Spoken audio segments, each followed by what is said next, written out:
Hi, I'm Sarah Cowgill, along with Andrew Moran, James Fite, Graham Noble, and Dave Patterson. And this is the Conservative Five, Liberty Nation's online TV news program.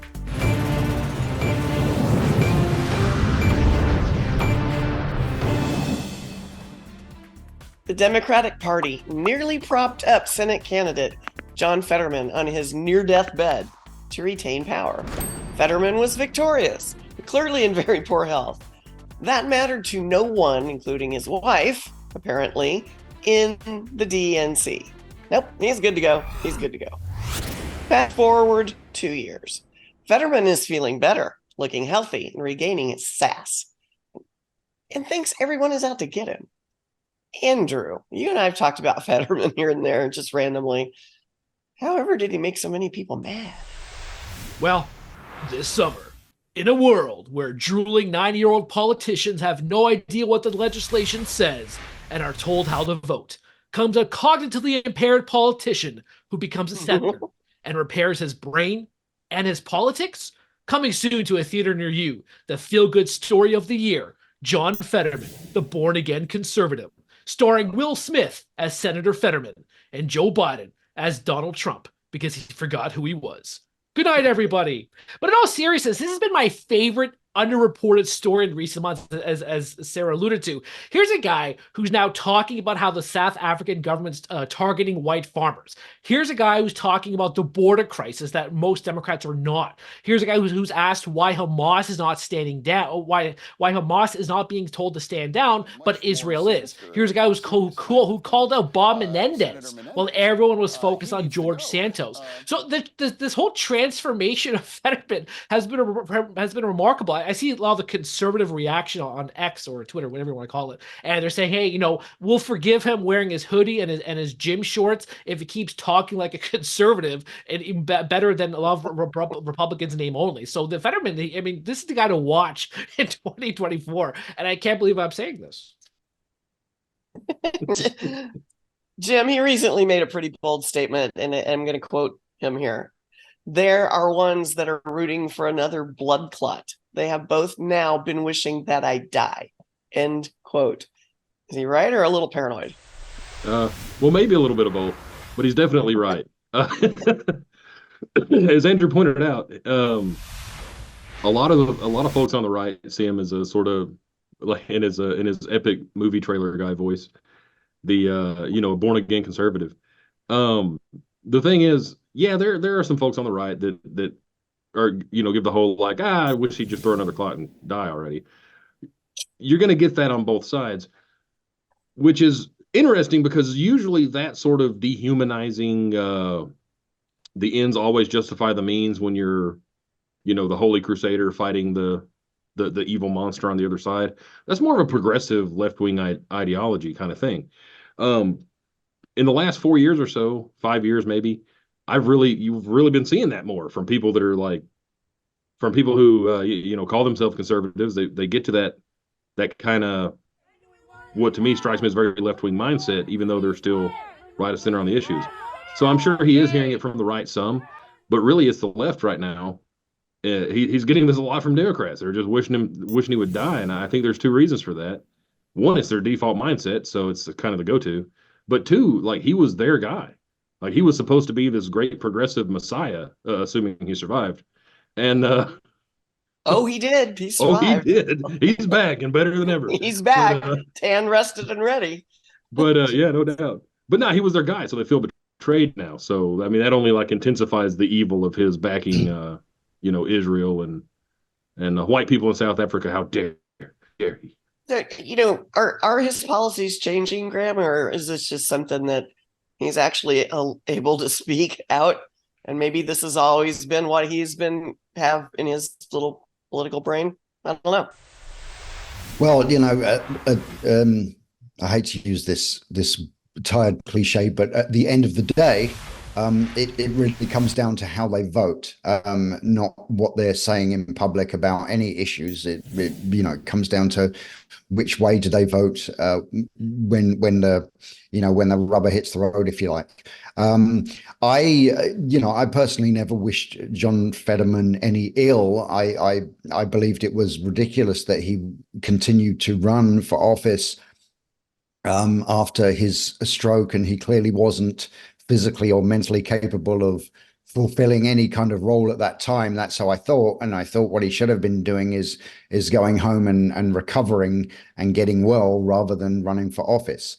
So that was my view of him. Now, I mean, and even today, I don't wish the man any harm, even though I know that he's probably almost never going to vote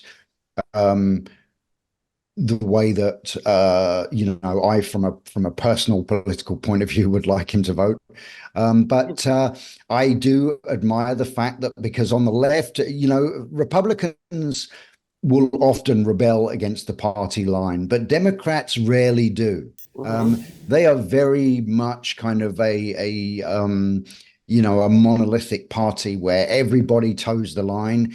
And so, and a couple of them that speak out and then they get cast out, like, Kirsten Sinema and people like this. But, I just admire the guy for the fact that on certain issues, he is saying what needs to be said. And he's saying it as a Democrat. And that's very surprising, because he must have known what this would do to him, in terms of the support from his own party.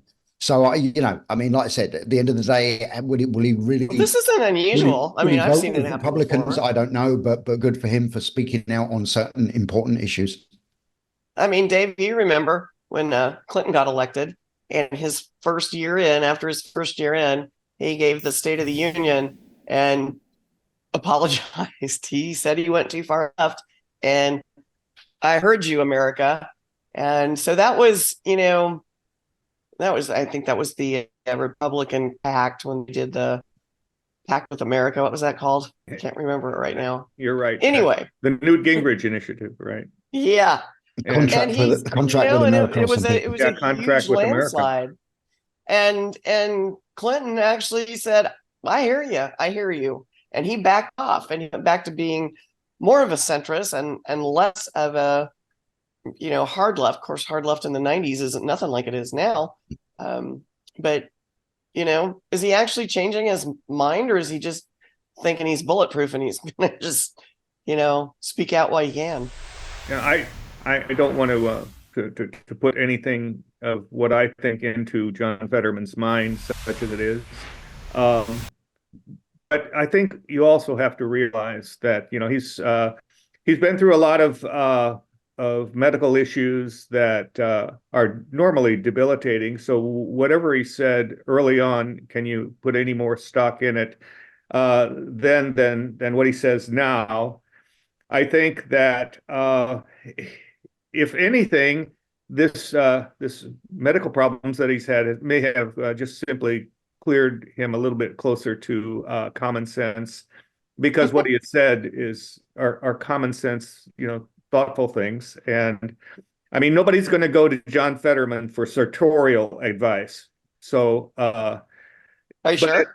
I'm pretty confident about this. And then you have to ask yourself, well, how did John Fetterman get there to begin with? And it's the Republicans' own fault, because Mitch McConnell and the Republican Party deserted Dr. Oz financially at the very end. And so when you do that, then you get you get what you get. You get what you get. And but I don't think that John Fetterman is going to break with the Democratic Party in any serious vote. I have a proposal. If John Fetterman starts talking about balanced budgets and ending the Federal Reserve, I think we should erect a marble statue of Fetterman, just like Michelangelo's David, erected in the halls of Congress, and bow to that, because that would be just a massive transformation. But I'll say one thing too. It just came to me. I'm sure Dave has seen this movie. It's a Woody Allen movie. It's called Everyone Says I Love You. And one of the young characters, he's a conservative, and he has a brain clot. And they remove the brain clot, and suddenly becomes a diehard liberal, and he wants to ban the NRA and all that stuff.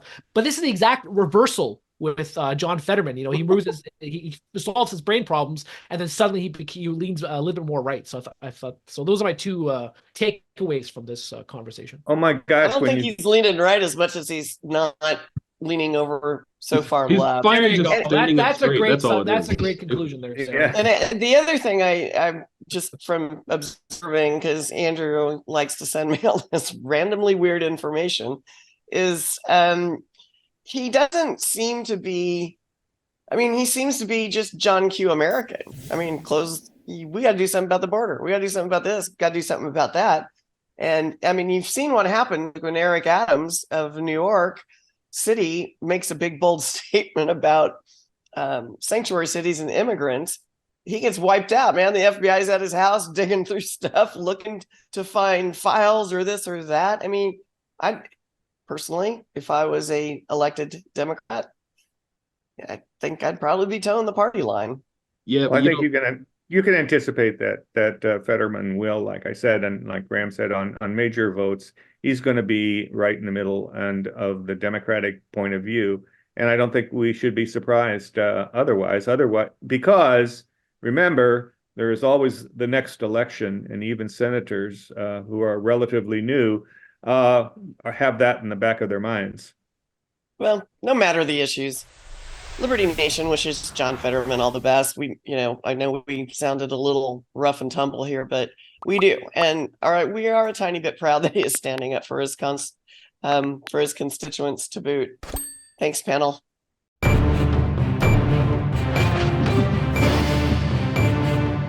That's it for our Conservative 5 panel today.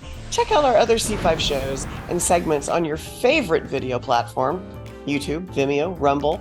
We're on them all. As well, Liberty Nation has its own Roku channel where you can see all of our TV productions. I'm your host, Sarah Cowgill. Thanks for joining us today for Free Thinking, Free Speech, LibertyNation.com.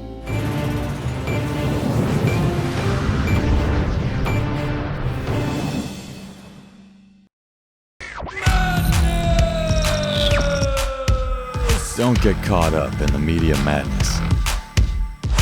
Join our movement for free thinking and free speech at LibertyNation.com. Publishing news and analysis 24/7 with original articles by our team of authors who tell it like it is. Join us each week for online TV shows, The Uprising Podcast, and Liberty Nation Radio. We believe in free thinking and free speech. We are LibertyNation.com.